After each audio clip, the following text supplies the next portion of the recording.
John Tolan, bonjour. Bonjour. Nous sommes ensemble pour une heure pour parler de votre dernier ouvrage, donc la nouvelle histoire de l'islam entre le 7e et le 21e siècle, aux éditions Talandier. John Tolan, pour vous présenter rapidement, donc vous êtes professeur d'histoire à Nantes Université, donc à Nantes. Vous êtes franco-américain. Vous êtes spécialisé dans l'histoire culturelle, religieuse, des échanges entre Orient et Occident, donc entre islam et chrétienté au Moyen Âge. Vous avez déjà publié sur ces sujets. Alors je citerai deux ouvrages. Le premier publié en 2008 qui s'appelle L'Europe et l'islam, 15 siècles d'histoire. C'est un livre que vous avez coécrit avec donc le grand historien Henri Laurence et Gilles Weinstein. Et puis vous avez également publié plus récemment, c'était en 2018 je crois, Mahomet l'Européen, une histoire des représentations du prophète en Occident. Donc, on a bien compris, John Tolan, que vous étiez donc un pont entre non seulement entre la France et les États-Unis, mais aussi entre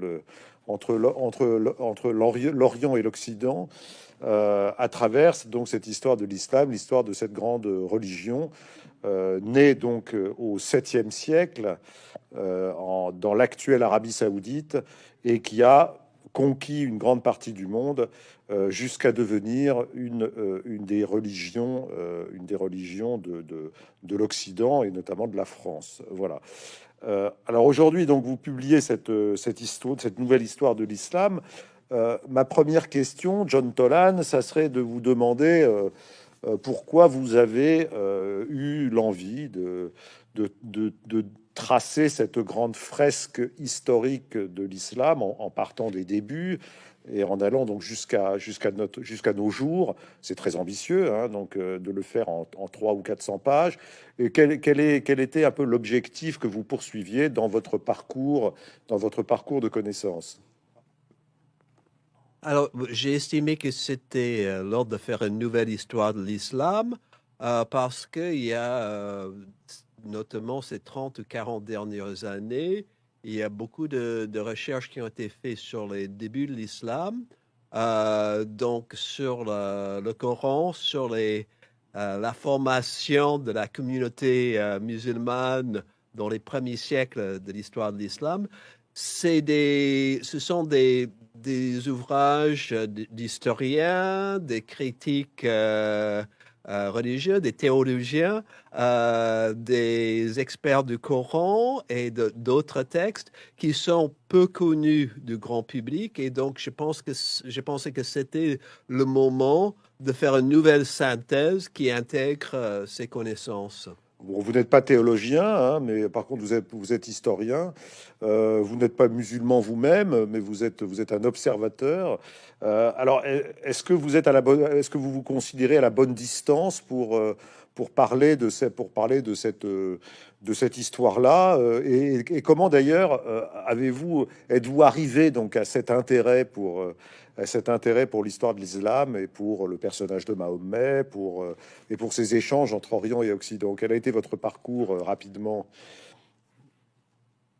Alors, j'ai fait ma thèse à l'Université de Chicago et j'ai travaillé sur un personnage qui s'appelait Petros Alfonsi ou Pierre Alphonse, qui était donc qui vivait en Espagne au XIIe siècle. Il s'était converti du judaïsme au christianisme et ensuite il était dans l'entourage, entre autres, du euh, roi d'Aragon Alphonse Ier, ensuite du roi d'Angleterre Henri Ier. Il a écrit des ouvrages en latin, donc des traductions d'ouvrages scientifiques d'arabe en latin, et aussi une réfutation, un texte polémique contre son ancienne religion, le judaïsme, et contre l'islam. Donc, j'ai fait ma thèse sur ce personnage et notamment sur l'impact que ce personnage a eu parce que ses œuvres ont été recopiés assez souvent au Moyen Âge. Il y a presque 150 manuscrits de ces œuvres. Et donc, c'est dans le cadre de cette thèse que je me suis intéressé aux relations entre chrétiens, juifs et musulmans au Moyen Âge, notamment surtout au début du point de vue européen, latin, comment des auteurs chrétiens latins ont compris ces religions. Et il y avait beaucoup de choses qui avaient été faites sur le judaïsme, notamment depuis la Deuxième Guerre mondiale et puis la Shoah, pour comprendre les racines de l'antisémitisme. Et j'ai trouvé qu'il y avait beaucoup moins qui a été fait sur l'image de l'islam en Occident. C'est pour ça qu'ensuite, après ma thèse, je me suis attelé à comprendre ces représentations, ce qui a donné plusieurs ouvrages.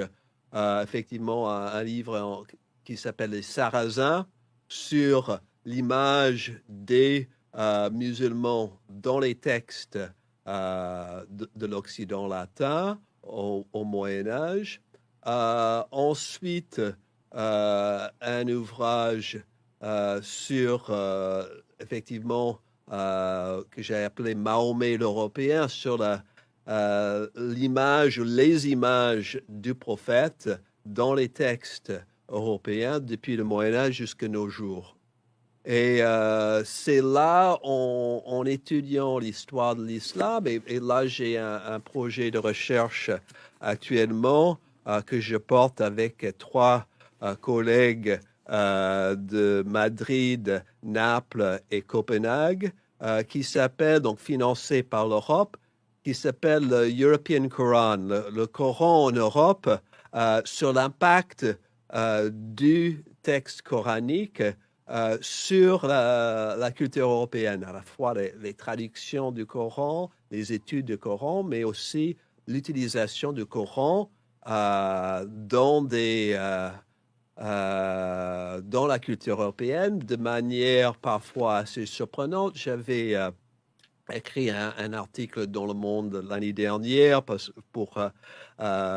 c'était le bicentenaire de la mort de Napoléon et j'avais écrit un article sur le Coran de Napoléon, comment Napoléon avait lu le Coran et l'a amené avec lui en Égypte lors de sa conquête de l'Égypte et montrer aux Égyptiens qu'ils lisaient le Coran, qu'ils respectaient l'islam, qu'ils respectaient le prophète, en espérant que ça pourrait le faire accepter comme dirigeant égyptien. Ça n'a pas très bien marché, mais Non, il a tenté de le faire. mais en tout cas, c'est vrai que cette rencontre Orient-Occident au moment de la conquête napoléonienne et le énième épisode d'une très longue histoire.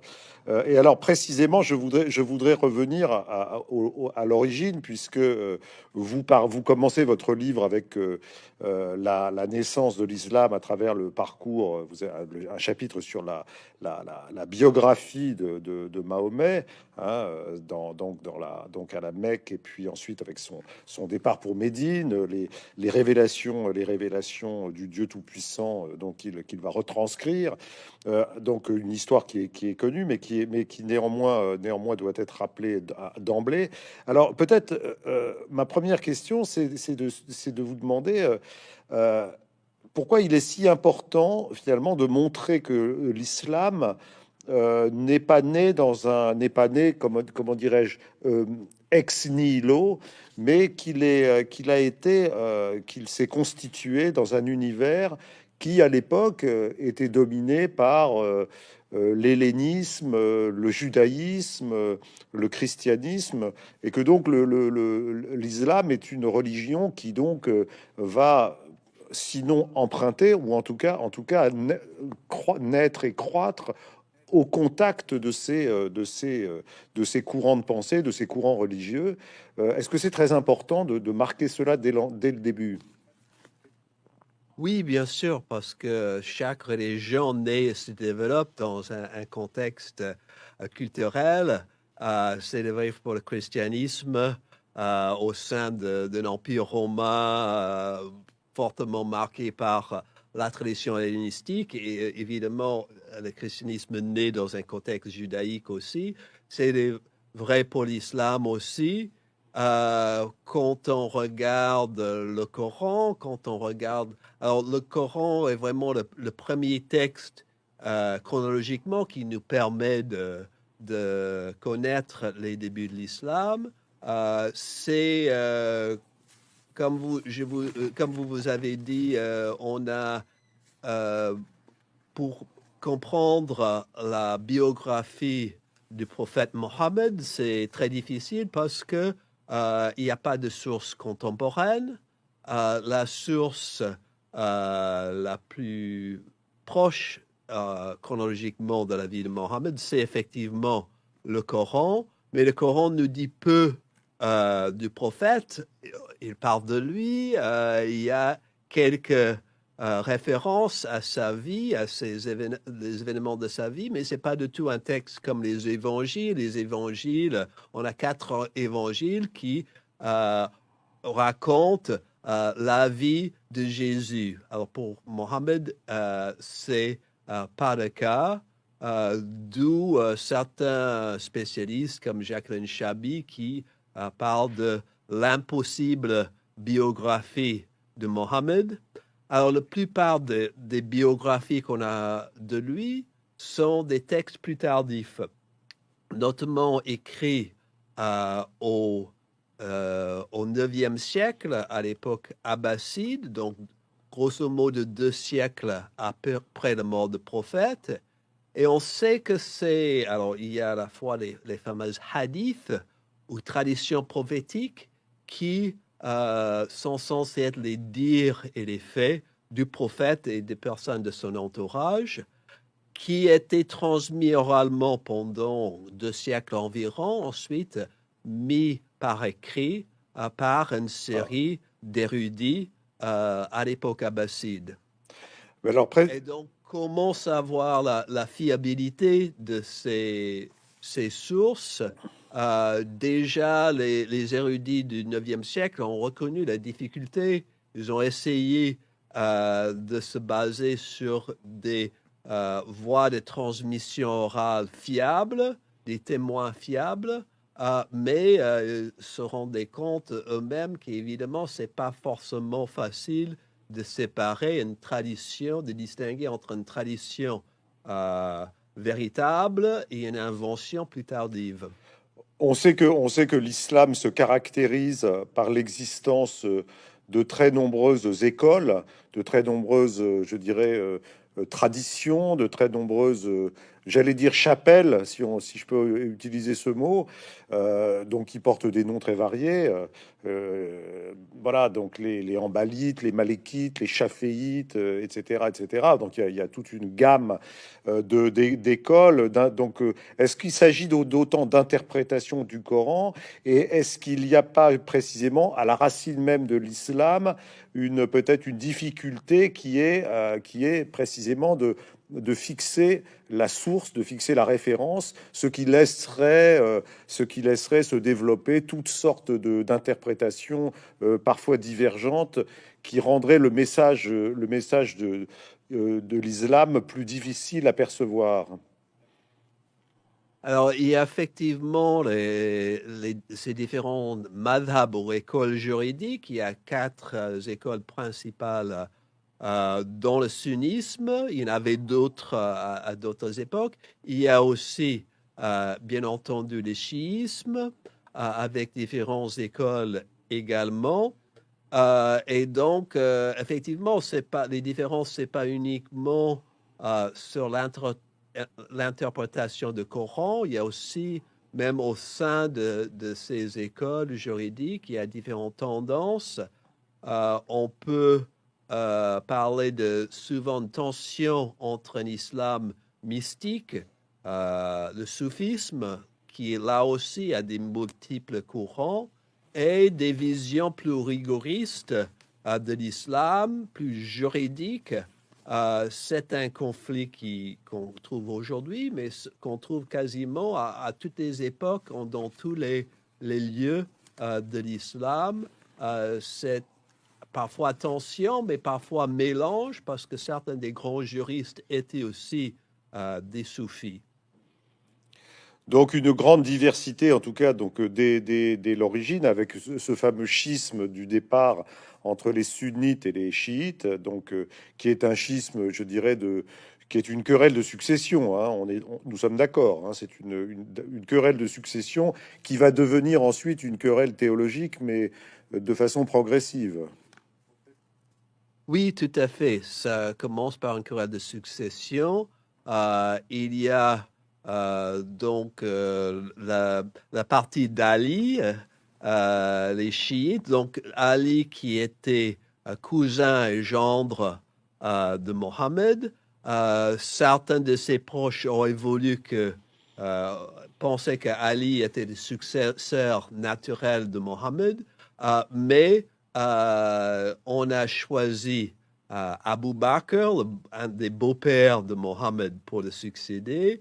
Ensuite, Umar. Ensuite, le calife Uthman, le troisième calife, était très contesté. Et il a été assassiné par des rebelles. Et on a accusé Ali d'être complice des assassins du calife Uthman.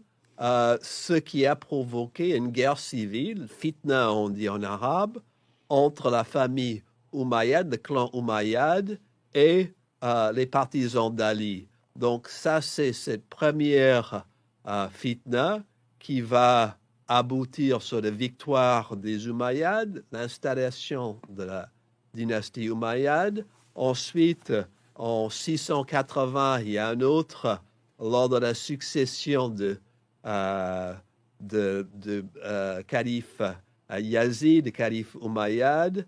Cette succession est contestée par Hussein, le fils d'Ali, et Hussein et ses partisans vont trouver la mort à Karbala, en Irak, et cette mort ou martyre de Hussein devient ensuite la grande fête du calendrier chiite. Ça tombe à Karbala tous les ans. C'est la grande fête de l'Ashura qui marque le moment fort de calendrier chiite. Donc, on commence avec une différence politique, mais ensuite, ça va se développer en différences religieuses. Et alors Mais cela dit, oui, pardon, mais cela dit, pendant des siècles, chiites et sunnites cohabitent ensemble dans les mêmes territoires. mais était-il fatal lorsque l'on relit l'histoire de l'islam? Est-ce qu'il était fatal que cette querelle de succession se cristallise dans une querelle théologique? Parce on sait quand même il y a des différences assez fortes entre sunnites et chiites, l'existence ou pas d'un clergé, par exemple, mais aussi des différences plus fondamentales dans l'interprétation du message de Mahomet. Est-ce que c'était fatal ou est-ce que ces différences-là ont été accusées par tout ce sang versé aux origines de l'islam? Oui, rien n'était écrit d'avance, mais effectivement, on voit d'abord une division politique et la division théologique va s'inscrire dans ce cadre de schisme politique et va se développer peu à peu à travers les siècles. Parce que Et cela dit, il y a de nombreux courants au sein du chiisme comme il y a au sein du ça, sunnisme. j'essaie de tracer le parallèle avec ce qui s'est passé dans l'histoire du christianisme, où il y avait, par exemple, au troisième, quatrième, cinquième siècle, des querelles extrêmement fortes qui tournaient autour de la nature du Christ. Et ce sont des querelles qui ont pu être finalement tranchées par des conciles. Et donc par des discussions, souvent d'ailleurs très orageuses, très difficiles, mais qui ont fini par aboutir je dirais, à une forme de consensus. Est-ce que ce type Pas du tout de consensus, enfin, parce qu'effectivement, il y a des églises qui restent en dehors de ce Oui, consensus et qui sont souvent persécutées par Constantinople. Et ça aussi, ça explique, comme j'ai dit dans les premiers chapitres de mon livre, ça explique en partie la réussite des conquêtes musulmanes. Il y a des fortes divisions au sein du christianisme. Il y a des chrétiens, notamment monophysites, qui sont majoritaires dans certaines régions, Égypte, Syrie, et qui voient le pouvoir musulman comme quasiment libérateur parce que ils étaient persécutés, bon, pas tout le temps, mais souvent par le pouvoir byzantin, alors que pour les musulmans, ils étaient libres à pratiquer leur religion tant qu'ils reconnaissaient l'autorité politique des donc dirigeants musulmans. si je vous comprends bien, l'islam aurait été d'une certaine façon une porte de sortie pour certains chrétiens qui n'étaient pas d'accord avec la direction prise par l'Église primitive. C'est ça? Une des églises primitives, disons, par l'église de Rome et de Constantinople, oui. D'accord. Donc ce qui montre d'ailleurs l'interpénétration de ces deux monothéismes, en tout cas leur cousinage assez étroit, qui évidemment tout est intéressant à noter de nos jours, puisque à l'époque où nous avons tendance plutôt à les opposer de façon très forte, hein. Oui, absolument. Ce que j'ai essayé de montrer dans ce livre, que ce qu'on appelle à tort peut-être le monde musulman est majoritairement chrétien aux zoroastriens pendant des longs siècles. Et donc, il y a un mélange de religions, donc christianisme, judaïsme, islam, mais aussi zoroastrianisme, mélange aussi de culture et de langue, bien entendu. Et donc, on a, par exemple, à Bagdad, au 9e siècle, au 10e siècle, des débats à la cour califale entre, par exemple, le calife Al-Mahdi et le patriarche de l'Église nestorienne qui s'appelle Timothée. Et les deux se débattent, évidemment, un débat qui reste très poli, mais il pose des questions quand même assez dures et on voit dans les textes de ce débat que le calife connaît la Bible et que le patriarche nestorien connaît le Coran. Et donc, il tire des arguments des écrits de l'autre pour dire, mais vous pensez ça, mais nous, on pense plutôt ça. Donc, on voit que cette interprétation de ces élites religieuses et la théologie musulmane ne n'est pas simplement à l'époque coranique, ça se développe pendant des siècles, ça évolue en permanence et ça se développe notamment dans la théologie et le droit musulman, se développe notamment à l'époque d'abord Umayyad et ensuite Abbasside, dans ce contexte d'un empire multireligieux où justement les musulmans doivent se défendre contre les critiques, notamment des chrétiens, mais aussi des juifs et d'autres. Tout. Alors, vous avez on fait un petit saut vers le Moyen Âge, donc à l'époque médiévale. Il n'y a pas très longtemps, nous avons reçu ici chez Mola un historien de la période qui s'appelle Gabriel Martinez-Gros, qui a publié donc un livre sur l'Empire islamique, un livre assez savant, donc comme le vôtre d'ailleurs, mais qui montrait assez bien qu'à l'époque de l'invasion mongole, à la fin du XIIIe siècle, l'Empire islamique était un empire assez étendu et que l'on pourrait dire polycentrique, avec donc de différentes capitales, et que les invasions mongoles allaient d'ailleurs redistribuer complètement la géographie de cet empire en le détruisant d'une certaine façon et en lui obligeant à se recomposer. Finalement, 7 siècles après Mohamed, l'empire, c'est un véritable empire qui s'est constitué du berceau des origines dans le Hedjaz, puisque on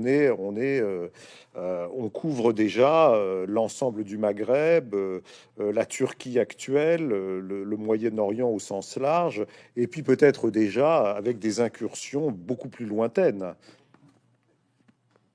Oui, alors quand on parle d'empire, et effectivement le califat omeyyade déjà donc du 7e au 8e siècle, ensuite le califat abbasside à partir de 750 qui va s'installer donc sa capitale à Bagdad, il va régner sur cet énorme territoire qui va effectivement de l'Himalaya jusqu'aux côtes atlantiques du Portugal et du Maroc. Mais peu à peu, les Abbassides perdent le pouvoir sur des parties de cette région, comme des différentes régions de cet gros empire, comme je le montre. Alors, parfois à cause des divisions internes, parfois à cause des rébellions. Donc, peu à peu, et je parle au 9e siècle, pardon, au 10e siècle, il y a 3 califes rivaux. Alors, évidemment, en théorie, on ne peut voir qu'un calife. Le calife est le successeur du prophète. Mais tout comme en Occident, il y a parfois 2 ou 3 papes rivaux. Là, il y a 3 califes rivaux. Donc, il y a le calife abbasside à Bagdad. Ensuite, en 909, il y a la création d'un nouveau califat fatimide, donc Au Caire, chiite. donc au Caire, hein. Voilà, d'abord en Ifriqiya, en ce qui est maintenant la Tunisie. Ensuite, ils font la conquête de l'Égypte. Ils fondent la ville du Caire, qui est leur capitale. Ils vont dominer une bonne partie du Proche-Orient, y compris le Hijaz, la Mecque et la Médine, notamment. Et ensuite, il y a un 3e califat qui se proclame en 929. C'est Abd al-Rahman III, donc Omeyyade, donc descendant des anciens califes omeyyades de Damas, qui va prendre le titre de calife. Sa famille règne déjà depuis des siècles sur l'Espagne, mais c'est lui le premier qui prend le titre de calife pour rejeter justement les prétentions des califes du Caire à l'époque de l'Ifriqiya, le calife fatimide d'un côté et le calife abbasside de l'autre. Et donc, il y a 3 prétendants au titre califat. Donc, on peut plus parler d'empire uni sur le plan politique, même si sur le plan culturel, il y a beaucoup de circulation d'hommes et d'idées. Et effectivement, pour revenir à votre question à propos des Mongols, ça c'est un énorme choc, cette attaque mongole, beaucoup plus que les croisades, parce que les croisades, les latins finalement sont pas si puissants que ça. Ils arrivent à arracher la ville de Jérusalem pendant 88 ans. Ils arrivent à garder quelques villes sur le littoral jusqu'en 291, mais c'est pas vraiment une menace au cœur du monde musulman, alors que les Mongols, quand ils arrivent, ils mettent Bagdad à sac en 258, ils mettent à mort le calife, ils vont prendre Damas en 260, et c'est uniquement par la suite que le sultan mamelouk d'Égypte, Baybars, va les mettre en déroute. Et ensuite, il y aura une division dynastique chez les Mongols. Ils ne vont plus être une menace de la même manière. Certains des Mongols d'Occident, donc de ce qui est l'Asie centrale, vont se convertir à l'islam. Et donc, il passe de menace au monde musulman à un nouveau vecteur d'expansion de l'islam, parce que désormais, le Khanat, l'île Khanat, donc établi en Perse, va diffuser l'islam et va faire de nouvelles conquêtes. Ah oui, donc Et il y a... Oui, allez-y. non, non, mais je finissez votre phrase. Oui, là, ensuite, ça va s'étendre. Donc, il y aura la conquête de l'Inde du Nord, notamment, et l'islam va se répandre en Asie grâce aux Mongols. Et en même temps, l'islam s'étend sur les côtes, donc partout dans l'océan Indien, notamment sur les côtes d'Afrique, de l'Inde et jusqu'en ce qui est aujourd'hui Indonésie, par le biais des marchands. Donc là, c'est une expansion non pas par conquête militaire, sauf exception, mais par diffusion d'une culture à la fois économique et autres. Donc, c'est culture de marchands musulmans. D'ailleurs, cette expansion de l'islam, qui est une expansion quasi mondiale, hein, il faut faire à l'exception des Amériques, on va dire, ou de l'Océanie, mais cette expansion, elle se fait pas uniquement par le Moyen-Orient. Vous soulignez par exemple que l'Indonésie, qui est aujourd'hui de nos jours le pays qui compte le plus grand nombre de musulmans, hein, c'est un pays où l'islam arrive plutôt par la Chine. Oui, absolument. Alors, c'est assez complexe parce que quand on parle, par exemple, il y a un voyageur chinois au 15e siècle, il décrit ses voyages à travers l'océan Indien et passe à l'Indonésie et lui il dit, bon, il y a certains musulmans qui viennent effectivement de l'Ouest, donc c'est-à-dire des côtes du Punjab en Inde, et d'autres musulmans qui viennent de l'Est, qui viennent de Chine. Parce qu'il faut savoir que l'islam arrive en Chine très tôt, dès le 8e siècle. Si vous allez, par exemple, à Xi'an, dans la Chine centrale, qui était en quelque sorte l'aboutissement de la fameuse route de la soie, il y a une mosquée que, selon la tradition, aurait été fondée au 8e siècle. Quand j'ai un chapitre sur le 14e siècle où décrit les périples du voyageur marocain Ibn Battuta qui part du Maroc, qui va aller jusqu'en Chine. Et quand il arrive en Chine, dans des grandes villes de Chine, il y a des quartiers musulmans. Et donc, l'islam est bien établi en Chine, bien avant le 14e siècle du reste. Et c'est entre autres, comme vous dites, à partir de la Chine que l'islam va se Se répandre. répandre et se développer. Ouais.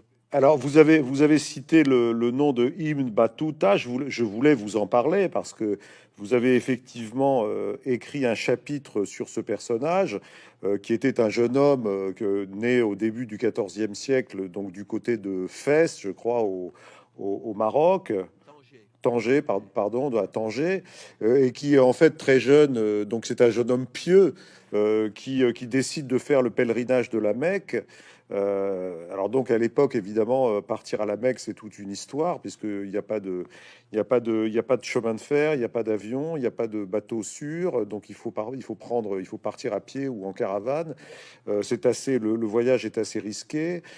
Et alors ce personnage, au lieu de voyager pendant 2 ou 3 ans, c'est-à-dire pour partir à la Mecque et revenir chez lui, va faire un voyage de 25 ou 30 ans qui est un voyage absolument extraordinaire, dont le récit, dont il fera le récit, ou d'autres feront le récit avec lui, mais sans qu'on sache si tout est absolument bien établi, s'il n'y a pas un petit peu de, s'il n'y a pas de récit un peu arrangé. Mais en tout cas, les aventures d'Ibn Battuta, c'est un véritable roman, hein. Parlez-nous un peu de ce personnage, c'est étonnant. Oui, oui, effectivement, c'est un personnage assez étonnant et je me suis focalisé sur lui parce que son récit nous permet de voir alors, l'extension, évidemment, de ce monde musulman et aussi la grande diversité parce qu'il va chez les Mongols, il parcourt tout le monde arabe, il va jusqu'au Mali ou en Afrique de l'Est aussi. Il va, comme j'ai dit, jusqu'en Chine, en Inde. Il va même être cadi aux Maldives. Oui, oui, il est cadi d'abord à Delhi, donc Delhi qui est une des grandes villes musulmanes du XIVe siècle, et un royaume donc où le prince est musulman, mais la population est très mixte, hindou et musulman. Euh, Effectivement, il est ensuite à Cadi, en Maldives. Alors, comment il peut être Cadi, ce gars qui arrive de Maroc? Justement, un arabe qui a la connaissance du droit musulman et une bonne maîtrise de langue arabe, c'est un atout formidable dans ces contrées où il y a peu de C'est gens. une carte de visite extraordinaire. Tout de suite, Oui. les sultans l'accueillent, lui offrent des cadeaux, on lui offre des positions en vue, on lui demande de rester, on lui demande d'être ambassadeur ici, d'être ambassadeur là, finalement d'être une sorte de juriste de la cour. On lui offre de l'or, des éléphants, des esclaves. Enfin, c'est absolument incroyable, hein. Oui, oui, absolument. Alors, il a peut-être exagéré un petit peu, mais clairement, il y a des choses, on sait qui correspondent, qu'on peut vérifier par d'autres sources. Ce genre de vie était possible pour un érudit arabophone dans ce monde du musulman du XIVe siècle. Il arrive aux Maldives et il raconte aussi bon, la diversité de ce monde musulman. Bon, j'ai pris un petit exemple. La description des femmes, ça l'intéresse beaucoup. Il va parler de comment Mauritanie, ou chez les Turcs, les femmes, il décrit les femmes toujours comme très belles. C'est des femmes ont, qui s'habillent donc avec le visage découvert, les cheveux à l'air. D'autres, il dit que les femmes de Shiraz en Iran sont au contraire couvertes de la tête aux pieds avec donc le niqab, le voile sur le visage. Quand il est euh, quand il est aux Maldives, là, il dit que bon, les hommes et les femmes sont très gentils, sont des bons musulmans très pieux, mais une chose qui l'embête, les femmes ont l'habitude de s'habiller avec une pagne qui est qui est nouée autour de la taille et qui descend jusqu'aux pieds, mais rien au-dessus. Et ça l'embête et dit quand même, vous devriez au moins couvrir les seins. Et n'arrive pas, elle dit, j'ai pas arrivé à imposer ça, mais j'ai insisté parce qu'elle était cadi au juge de la ville principale. Elle dit, si vous venez parler devant moi, plaider devant moi, il faut que vous couvrez les seins si vous voulez que je vous écoute. Vous Donc de- on voit cette grande diversité du monde musulman au XIVe siècle qui est assez, là aussi, j'ai essayé de casser un peu les stéréotypes qu'on peut voir, soit en écoutant les hommes d'extrême droite d'aujourd'hui, soit au contraire en écoutant des salafistes ou d'autres intégristes musulmans. Cela dit, Ce monde musulman a toujours été très divers. en tout cas, vous montrez bien, et effectivement, donc de cette diversité à la fois géographique, culturelle, mais aussi cette diversité interne à l'islam, qui est cette diversité des interprétations juridiques du Coran. Donc c'est un monde totalement impossible je dirais, à restreindre à un schéma unique. Et évidemment, ça nous amène à l'islam à l'islam contemporain, c'est-à-dire qu'aujourd'hui, évidemment, cette question de la diversité de l'islam, elle est au cœur des problématiques actuelles. C'est-à-dire, est-ce que aujourd'hui, on peut discuter de cette diversité, s'appuyer sur elle, avoir des discussions apaisées autour justement de ces différences, et ne pas sombrer dans des interprétations sectaires et dans la violence. Oui, oui, c'est évidemment le grand enjeu et j'essaie de développer ça dans mes derniers chapitres. Souvent, on entend dire que le problème de l'islam aujourd'hui, c'est que il faut une réforme et que il y a personne qui pense cette réforme ou qui essaie de développer cette réforme. Et je montre que c'est complètement faux. Il y a de nombreux personnages importants au sein de l'islam, au XXe et XXIe siècle, ou depuis le XIXe, quand il y avait le grand mouvement de Nahda, ou la renaissance intellectuelle arabe, mais que, évidemment, ces débats se développent dans des contextes difficiles.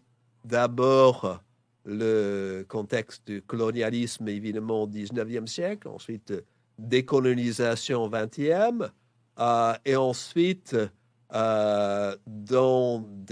souvent dans des régimes autoritaires qui vont utiliser la peur des extrémismes religieux pour étouffer toute opposition politique. Et évidemment, le danger vient aussi des intégristes qui peuvent être des frères musulmans, qui peuvent être des wahhabites, qui peuvent être de nombreux groupuscules qui essaient de faire taire toute personne qui n'épouse pas leur vision très étriquée de ce que c'est que l'islam. Donc, il y a un certain nombre de personnes, 20e, 21e siècle, en Indonésie, en Égypte, au Maghreb et ailleurs, qui essayaient de développer une pensée rénovatrice, une pensée réformatrice, parfois en mettant en danger leur vie. Je parle de plusieurs personnages au Soudan, en Égypte, qui ont perdu la vie au XXe siècle dans ces contextes, soit mis à mort par le gouvernement, soit par des extrémistes religieux. C'est pour ça qu'aujourd'hui, il est souvent plus facile à débattre de ces choses en Europe, aux États-Unis. Et donc, je pense que les musulmans de France et plus largement d'Europe et d'Occident ont un rôle très important à jouer Jouer dans cette réforme. Vous avez cité ces réformateurs de l'islam, en tout cas ces personnalités qui ont plaidé, qui plaident toujours pour une sorte de dialogue apaisé voilà, sur ces différences, et qui voudraient que l'islam finalement s'inscrive davantage comment une modernité, dans un dialogue interreligieux. Vous citez par exemple le fils du créateur des frères musulmans en Égypte, Hassan el-Banna, qui avait un fils qui apparemment n'était pas tout à fait de son avis, hein. Vous pouvez nous parler de ce... C'était son frère, son petit Pardon, frère. pardon, c'était son petit frère, Ouais, pardonnez-moi. Et non pas ouais, son fils, ouais, mais son frère, oui. Et qui apparemment ouais, Gamal Albana. n'était pas du tout du même avis que que son frère sur l'interprétation de l'islam. Non, non, c'est un personnage fascinant, ce Gamal al-Banna.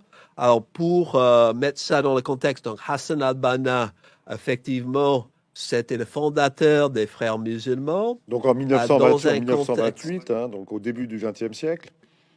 oui, tout à fait. Et il était assassiné par visiblement le gouvernement égyptien. Et son petit frère, Hassan al-Banna, développé une idée. Les frères musulmans voulaient imposer un islam, donc un gouvernement musulman, qui serait euh, géré par leur vision de la charia. Et il était en opposition au gouvernement de Nasser. Et ensuite, euh, son petit frère, Gamal al-Banna, Gamal, voilà, son petit le frère, petit frère de. Gamal al-Banna, avait 8 ans quand son frère était assassiné, Hassan al-Banna. Gamal al-Banna avait passé euh, du temps en prison au moment de meurtre de son frère, même si il était euh, il était pas, il faisait jamais partie des frères musulmans. Il a eu une grande méfiance à la fois des frères musulmans, du gouvernement égyptien, mais aussi de la gauche égyptienne qu'on considérait comme trop pro-occidentale. Et donc, lui, il s'est consacré une bonne partie de sa vie à travailler pour les ouvriers égyptiens. Il était juriste, spécialiste du droit du travail. Il a travaillé avec l'OIT comme représentant d'abord de l'Égypte et ensuite des pays arabes. Mais c'était aussi un penseur théologien, réformateur, et il a vivement critiqué justement l'interprétation des frères musulmans et d'autres intégristes, parce que pour lui, on ne peut pas essayer de présenter la société musulmane primitive, Médine, à l'époque du prophète et ses compagnons, comme une société idéale vers laquelle il faut revenir. Il dit, ça n'a pas de sens. On invente tous ces hadiths, dit-il, ces dires de prophètes, sans le moindre base historique pour ces attributions. Et ensuite, on fait de sorte que les musulmans vont s'intéresser plus à essayer de recréer euh, cette, euh, euh, cette société du désert du 7e siècle plutôt que de vivre dans le monde du Dans le monde du 21e 21e siècle. siècle. Donc cette fitna à l'intérieur de la famille El Bana est assez intéressante.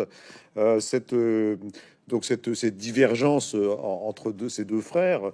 Mais alors ça nous renvoie quand même à l'idée fondamentale que cette interrogation qui est comment se fait-il qu'il puisse y avoir des lectures ultra rigoristes de l'islam basé sur cette idée d'un retour à une société du 7 ou du 8e siècle.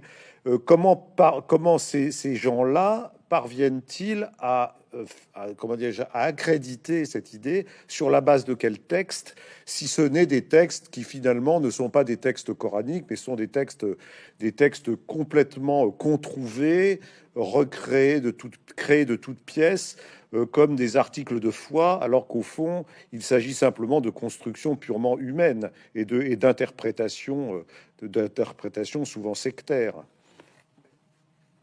Oui, alors c'est une histoire, notamment, j'essaie de tracer l'histoire du mouvement wahhabite qui naît en Arabie au 18e siècle. Et là, je suis, je suis le travail de mon ami Hassan Al-Anabi, qui est donc politologue tunisien qui avait écrit un livre qui s'appelle Le Pacte de Najd. Najd, c'est la ville en Arabie où un pacte était signé entre le théologien Ibn al-Wahhab et le fondateur de la dynastie saoudienne. Cet pacte, donc Hassan al-Nabi montre comment au début les wahhabites étaient vus un peu partout par les autorités musulmanes comme des fanatiques et des fous. Ils se sont distingués en attaquant des villes saintes, notamment Karbala, tuant de nombreuses personnes, surtout des chiites. Ils ont ensuite, quand ils ont pris le contrôle peu à peu de l'Arabie, ils ont détruit de nombreux sites sacrés musulmans parce qu'ils ont estimé que tout culte qui n'était pas voué uniquement au Dieu invisible était hérétique. Donc, ils ont rasé toute une série de tombes des proches du prophète, par exemple, à la Mecque et ailleurs. Donc, ils étaient, on leur a dénoncé comme des fanatiques à partir donc de leur émergence au XVIIIe siècle, pendant tout le long du XIXe. Et ensuite, ils ont peu à peu reçu une espèce de légitimité, en partie parce qu'ils contrôlent les villes saintes de Médine et de la Mecque.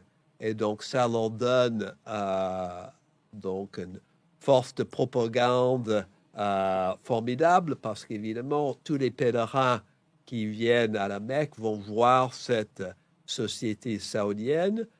Évidemment, ensuite, au XXe siècle, il y a la manne qui vient du pétrole, qu'ils vont pouvoir utiliser pour financer des mosquées un peu partout dans le monde, pour faire venir des musulmans de partout dans le monde pour se former dans leurs instituts de formation. Et donc, il y a une diffusion de cette idéologie wahhabite qui, effectivement, est basée sur une image très égoïste, basée sur une lecture très littérale, en quelque sorte, du Coran, de quelques textes choisis. En cela, c'est un peu parallèle à certaines églises intégristes, donc évangélistes, qu'on trouve aux États-Unis et ailleurs, où on essaie de dire que le texte de la Bible contient le modèle à vivre et il faut l'interpréter de manière ahistorique et de manière absolue comme la parole de Dieu. Il y a ces tendances chez les wahhabites et chez d'autres courants intégristes, et peu à peu, avec la mondialisation, on voit, on parlait tout à l'heure du voile. On voit aussi comment le voile le voile islamique des wahhabites ont pu, et des salafistes ont pu On peut s'étendre un peu s'étendre partout dans le monde musulman. et prétendre devenir la norme alors que c'est une construction totale, quoi. C'est Oui, tout à une fait. construction Euh, idéologique totale. Alors, John Tolan, nous arrivons au terme de cet entretien, mais peut-être encore une question sur peut-être justement la- non seulement de l'islam, parce que enfin, l'avenir, on n'est pas très inquiet pour l'avenir de l'islam.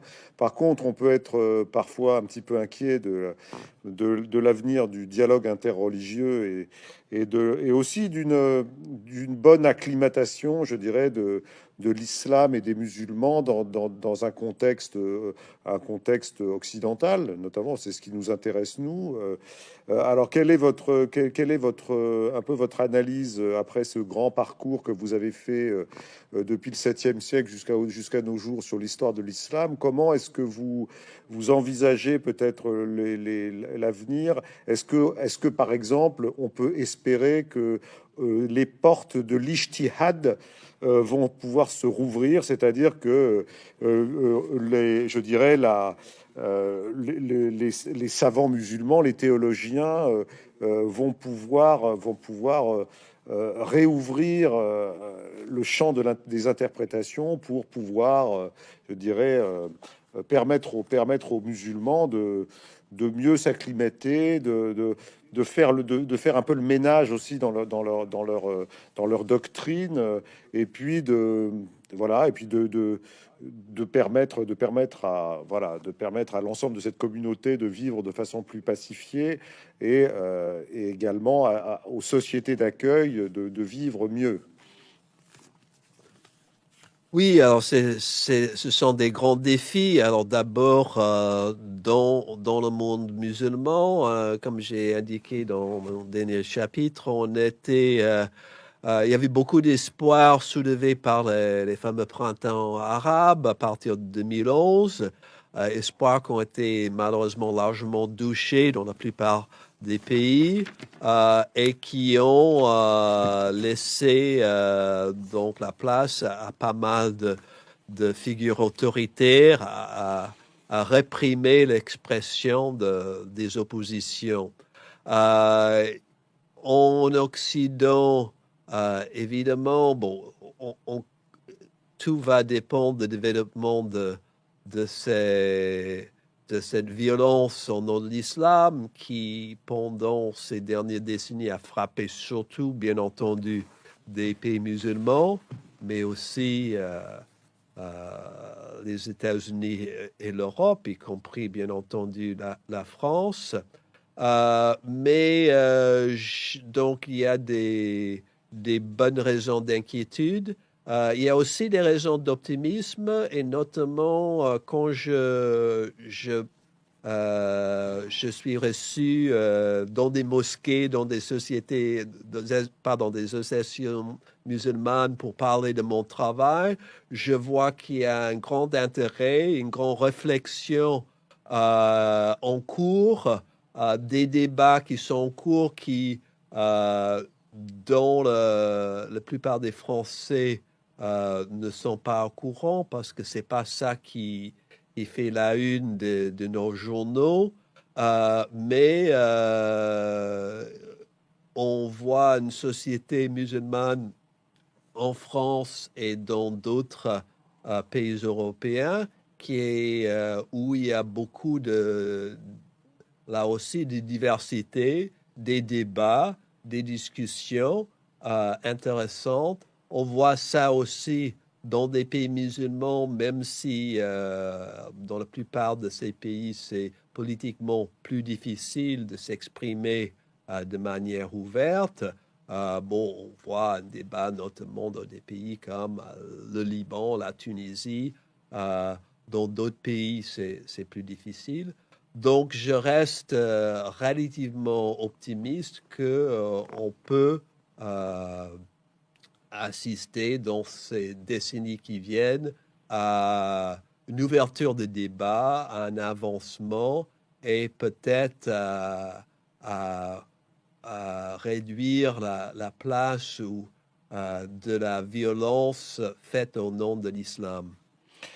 Eh bien, John Tolan, je vous remercie beaucoup d'avoir répondu à mes questions. Je rappelle donc que vous publiez donc chez Talandier la nouvelle histoire de l'islam, 7e, 21e siècle. Voilà, donc évidemment, bon vent à ce livre. Espérons, Merci. espérons qu'il puisse participer à ce mouvement ce mouvement de concorde pour nos sociétés et pour l'évolution également de la situation dans beaucoup de pays du Moyen-Orient qui traversent des convulsions, pas seulement religieuses, hein, mais également des convulsions religieuses. Voilà, et parfois des guerres civiles. Voilà, faites au nom de la religion, ce qui est évidemment tout à fait dommageable et regrettable. En tout cas, merci beaucoup, John Tolan, et donc Merci à à vous. une autre fois pour un prochain livre, j'espère. Merci. Avec